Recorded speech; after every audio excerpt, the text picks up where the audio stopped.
Vaqt nim degan tez o'tgan-a? Vaqt atqan o'q deb kim depdikan? Ras, o'qdek bu aram elish vaqtlarimmo o'qdek o'tib ketdi-da mana.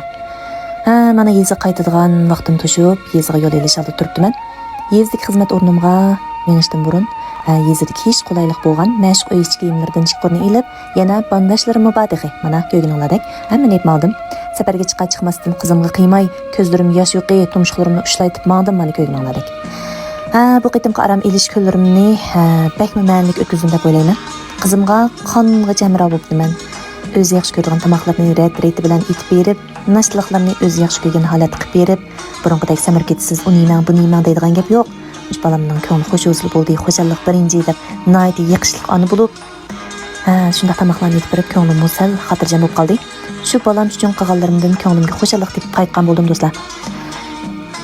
Men o'ylayman, farzandlarimizning eng ehtiyojli bo'lgani bizning ular uchun vaqt ajratishimiz ham ularga hamroh bo'lishimiz deb qarayman. Mushbattal giyohning yomg'irga tashna bo'g'iniga o'xshash, yurakmi eng yaqin odamlarning muhabbatiga, so'zlariga, ko'zlariga degandek mushundoq ixtiyorsiz tashna bo'lganda, shuningdek farzandlarimizmi bizning mehr muhabbatimizga eng muhtoj deb o'ylayman. Shu vaqt topsamlam, barliq vaqtimning hammini oilamga qarataman.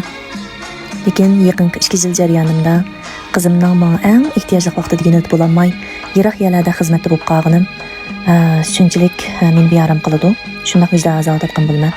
Chunki har qatim oramga kelganimda hamroh bo'lishlarim yetmagandek his qilib, shuncha ko'nglim yerim bo'ldi do'stlar. Yana bir jihatdan ko'nglimga tasalli berib, balkim bu 2 yillik uydagilarim bilan ayrilib turganimizdanki, balkim biz bilib yetmaydigan, tegi yetib bo'lmayotgan nurg'un hikmatlarga birga chilish ketdimi? Nurg'un hikmatlar bordu deb o'ylayman. Shuning bilan o'zimga g'ayrat qilgan Aynur deb nurg'un tasallilarni berma do'stlar.